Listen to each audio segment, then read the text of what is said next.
Hey everybody, it's Janelle here again with another episode highlighting an amazing Vincentian.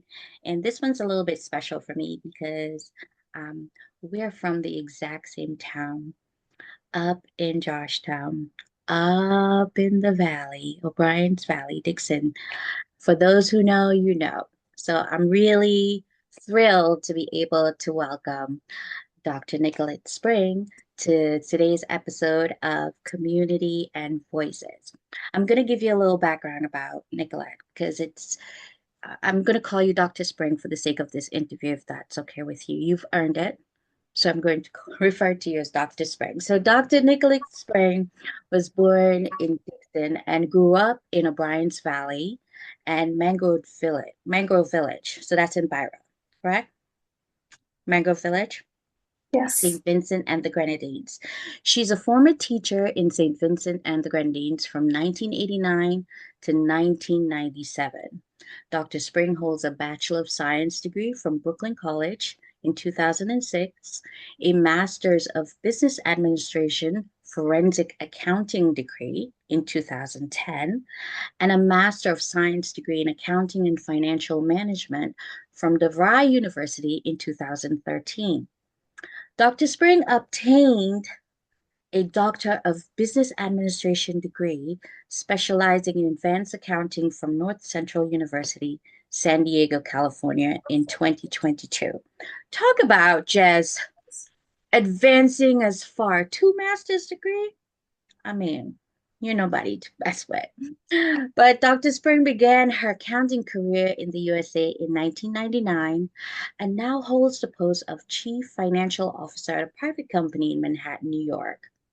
She's the Chief Executive Officer of the Dr. Nicholette Spring Charitable Foundation, Inc., which sponsors educational activities for schools on the windward side of St. Vincent.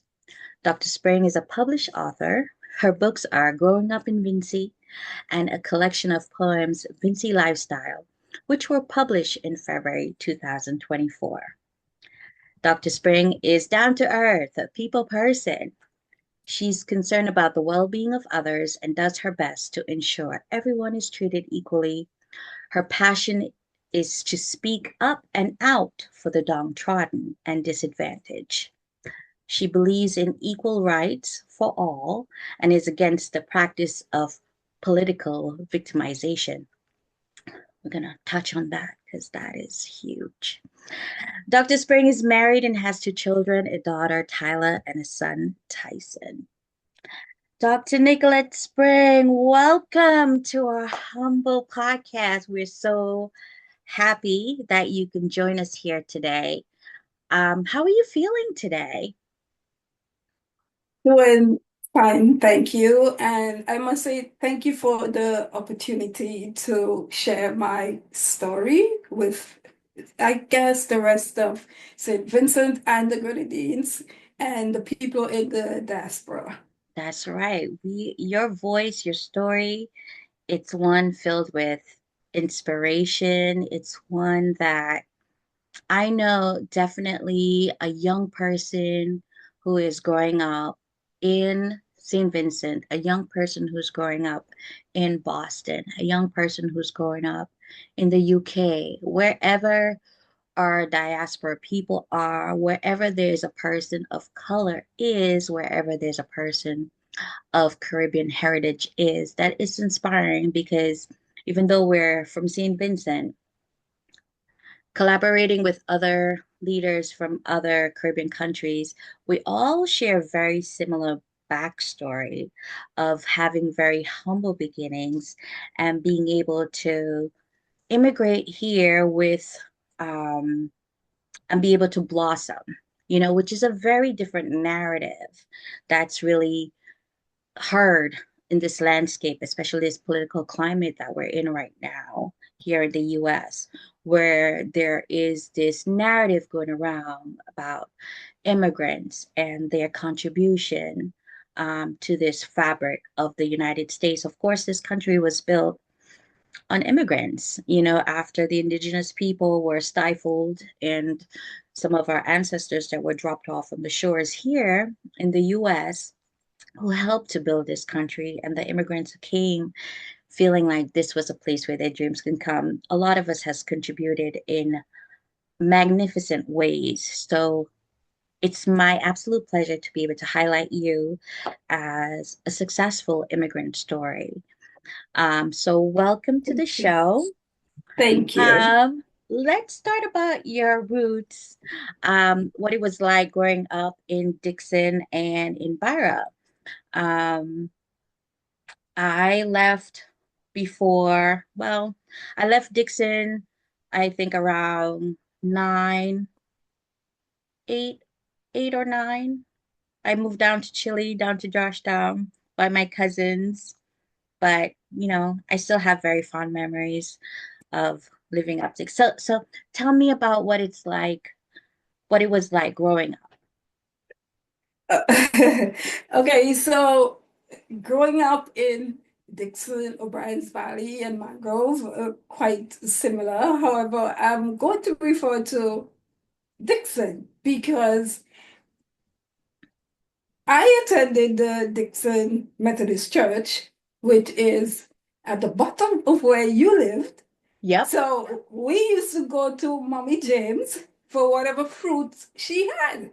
yep, donkey mango tree. Yes. So Mm, whenever Sunday school was over or finished, that's where we headed because we had whatever fruit was in season from her.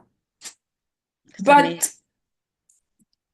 um, growing up there, it's definitely not what it is today. Mhm, Back then, all our activities were outdoors.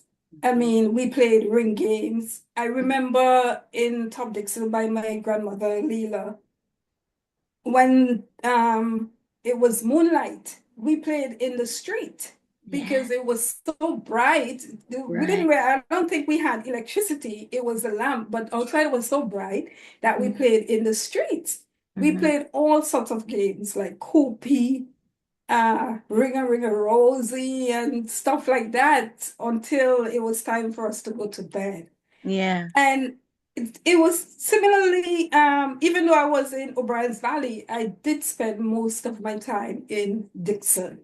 okay. And Byra is the same thing. Outdoor games during school holidays or on afternoons after school, we played in the streets or at the park. We didn't Yeah. have tablets or anything like that. So that was my childhood. And that Yeah. is what's in growing up in Vincy. A real community feeling. Like Yes. I can remember growing up during lunchtime, you had to walk home to get your lunch. And I was saying to my daughter, who I remember when she was 9, she asked me if she could walk home from school. And I was like, no, absolutely not. The place is crazy. Like, there's so many things happening around. No, no, no, no, no. And I had to think back to myself, like, I was walking home by myself, you know, um, 5, 4, 5, everybody get together, you walk home. It was a different time, a different environment.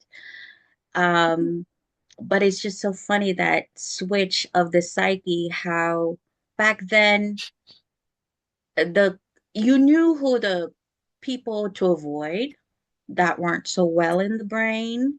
It was well Yes. known who the outliers of the community were, Yes, and correct. they people looked out for each other. So that Mhm. community, it felt very communal. I mean, of course, you had your things that happened, unfortunately, but for the most part, there was this great sense of community where even when the moon was out, everyone's like, it's an Yeah. opportunity for everybody to get together, you know? So yeah, I look back on those days very fondly myself. Yeah, and as you said, even if you were walking home, you were not walking home alone. Right. Someone from the community took you home and ensured that you got home safely. Yeah. Yes. So you grew up, you went through the whole, I guess, education spectrum. What secondary school did you attend? Girls' high school. Ah, so you were one of the smartest. Because, for those that don't know, let me just school you a bit. I did take the common entrance exam, which is what it was called back then. I think it's called Yes. something different now, right? Yes, CPEA. So back then, your top scores got to go to your girls' high school for the girls and your grammar school for the boys. So we already know. I mean, we've read your bio. You've pursued multiple advanced degrees, so we know that you have a mighty brain and you like to use it. So you went to girls' high school and then you went into teaching. How did that shape your whole perspective on education and pursuing like higher ed? Right. I did do well on the common entrance exam. As a matter of fact, I think I placed first for Georgetown School for the girls, and there was just one person ahead of me, and he got 1 mark more than I do. I actually remember my marks, but we won't go into that. Wow. Um, I got I think I was 300 and something for the girls. I went to North Union, but anyway, it's okay. It's not the school that you go to, it's what you do at the school. exactly, exactly. Yes, Some of yes. us are better at tests than others, but that's okay. That's a different story. Yes, it's memory too. It's Hmm. memory. So, upon graduating, I became a teacher at the age of 17. I started the Byra Anglican School, and I think, became ill, so there was a vacant class. Now, me being 17, straight out of school, I had no idea what to do. Yeah. But I was given this class and I had no choice but to teach. Fortunately for me, there was an older teacher. The classroom was shared. So there was an older teacher. I'm going to call her name, Miss Alicine Tony. We shared the class, and she, although not assigned, she became a guide for me in teaching because I had to manage the class, I had to prepare tests, I had to teach, I had to ensure that the work on the curriculum was done, and I did it. I had to. And not only that, I'm the first of 5 children. And when our father migrated to the USA, I had just started girls' high school. So it was my mom taking care of the 5 of us. Wow. So upon graduating now, I had to step in and, Help. well, help with the household finances and so Mhm. on. So I basically took over, well, try to improve our lives by, getting furniture and stuff like that for the house and taking on that responsibility, which even led to me at the age of 22 building a house. Yes. I went to, after teaching, I went to Teachers College after a year and a half, Okay. all with the intention of, I have to build this house because the house we lived in was in terrible shape. Yeah. So, you're ambitious and you just want to get something better because back then people are gonna they talk, they talk, they It's talk. not. But It's looking back now, you don't really please people, but you try your best to do what you're supposed to do. And after graduating from Teachers College, I walked all of the financial institutions looking for a mortgage. I wasn't qualified, but I did it anyway. you were And bold, yes, I went to audacious. them and I told them, listen, I need, and finally I did get a break with the help of someone. I got a break, so I was able to build that house at 22 years. That is fantastic. So, we talk about a lot in this society here now about being careful not to adultify children, right? So I think about my daughter who is going to be 17 next month, and while she's amazing child, she's done a lot, through her job. She's able to facilitate conferences and things like that. I certainly can't see her starting a teaching job, and but it was such a different environment then because that was the norm. Yes. That was the norm Yes, that exactly. when you got out of high school, you pretty much your options were sort of, you had these paths. You could either go to nursing school Mhm. or to become a teacher, or if you have some private funding, you can go off to university. But the options weren't like, you had a They buffet, were limited. It's very either limited. a police, a nurse, or a teacher. Yeah. Yeah. So this we're talking here like the mid 90s. We're talking about here that you were This was in 1989. 1989. Mhm. Hey, so just for context, in 1989, I started secondary school. I started North Union in 1989, and I went for approximately 3 months and came here, which was I thought for a visit because I had visited the year before. I, well, every immigration story is different, so yeah. So I ended up staying, because that was part of a plan that I wasn't privy to. Um, but 1989, so from 1989 until I was at 1980, 1997, 1996. 1997. Mhm. Wow, that's amazing. So you then were able, what form were you teaching then? What form? So What? it's right, it's primary school. So I started a junior two, and most of the years were in junior two. I believe the only time I taught seniors was on practice teaching, Mm-hmm. and the kids and I were the same height. But even though you're the same height, they had respect for teachers. Yes, that too.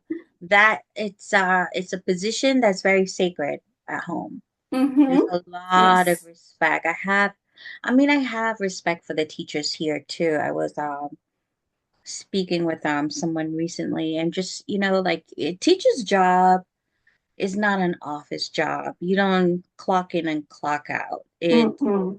The prep first to get to the Yeah. classroom, and then school is done, and then you have more work to do because you have to grade Yes. everything, and then you have to prepare again. Yes. Then if you are that teacher who loves to teach and love to engage, then you're thinking out of the box about something else to engage your students, and it's your whole life pretty much. Yes. It's never Wow. ending. It's never ending.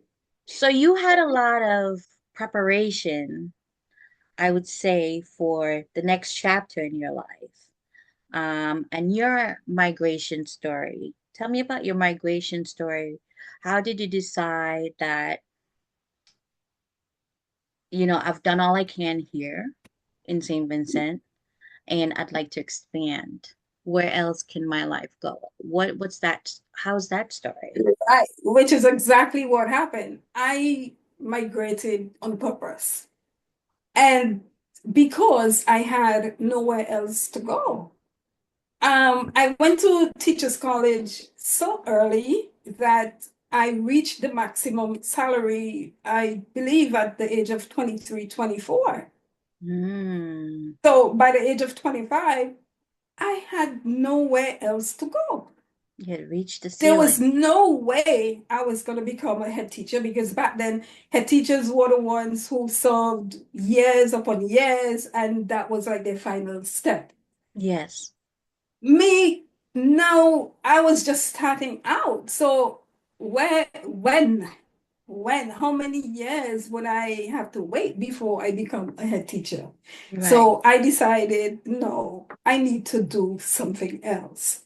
And because these opportunities are not available in St. Vincent, I decided to join the rest of my brothers and sisters here in New York. Ah. And tell me about that transition. I mean, you had already been working. You're now here. Um, what was your first job when you moved to New York? Ha! Very good question. So I left St. Vincent as a qualified assistant teacher, Hmm. came to New York, and hello, this is not the Caribbean, this is not St. Vincent. You cannot become a teacher without being certified. So Hmm. that was out of the book because, you don't have a green card, you're not permanent, so you cannot, become certified. So I started working with a lady who had a cleaning company. Mm. I went to clean houses. Mm. Yes. So I And did what I had to do. I oh, went with her and I cleaned. I didn't say, oh, I'm a teacher, so I'm not going to clean. No, I did what I had to do in order to survive or to make a living.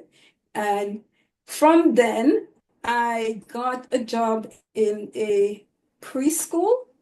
I think I only did that for a couple of months. And then I started working at in the Brooklyn Terminal Market, where this company does wholesale and retail.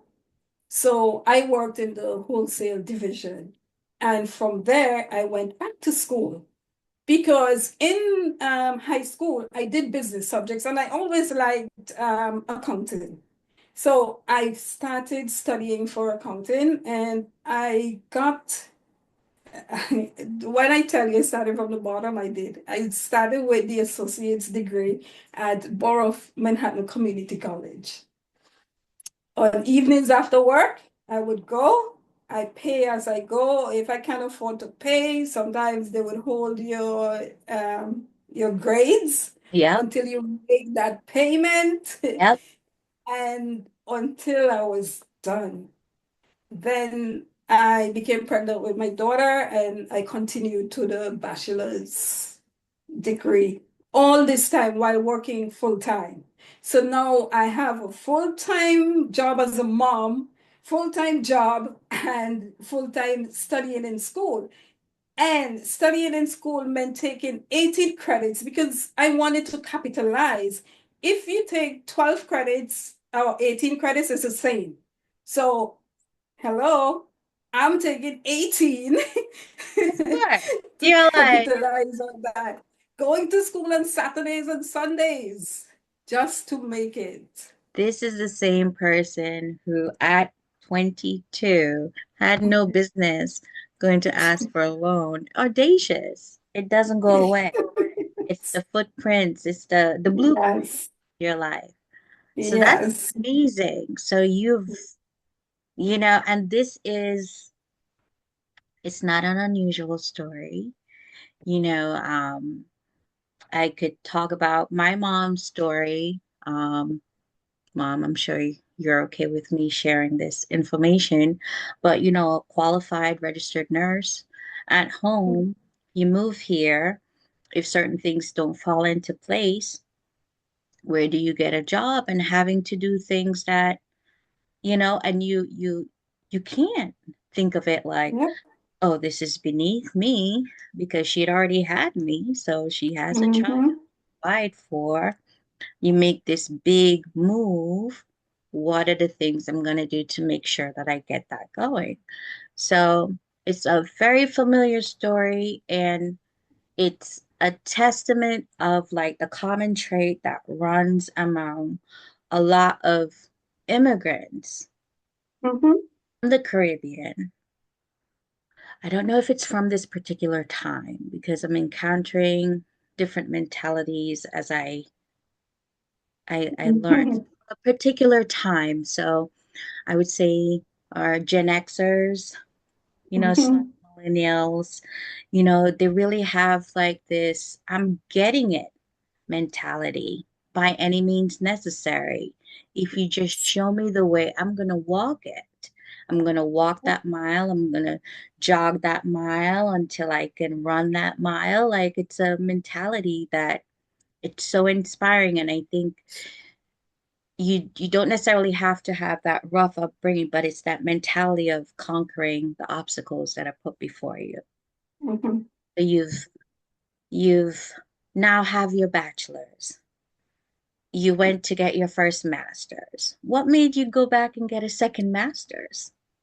So while okay, I think I omitted one part. When I left St. Vincent, I mentioned to my good friends that I'm not returning unless I am called Dr. Nicholette Spring. So, that being said, after the first master's, I became pregnant with my second child, my son. So I started the doctorate and then I just couldn't, so I ended it. I think for maybe 2 years or so, I did nothing. I just attended to him. And then I said, maybe I can't with the doctorate. Let me do another master's. So this time I did in accounting and financial management. Mm, Hello. When that was finished, no, this is not what I came here to do. I mm, came to do the doctorate. Let me get it done. And okay. I sacrificed like 3 straight years. No going out, nothing. Every Sunday I had to write a paper of like 7 pages. So I believe this is where the writing came from too. Every weekend I had to write. I spent all weekend writing, writing, writing. Mm, So it was my goal, it was my original goal, and I was determined to achieve it. wow. So that's a nice segue because I guess initially my first impression was that you had always written and you'd always loved to write, and then you just finally decided, but it's interesting to learn that it's from your hard work of having to do all that writing Mhm. for your doctorate program that really spawned this love of writing. And you almost gave up on getting your doctorate. I mean, Almost. But almost. it's not in me to give up. It would never have happened. You just No. delayed it. It was delayed. It was Yes. delayed. Okay. How do your children, how do they view or have they expressed to you about these audacious goals that you've had and your achievements? Like how have those conversations gone? Um, do they feel the pressure? Do they feel inspired to triple up on what you have?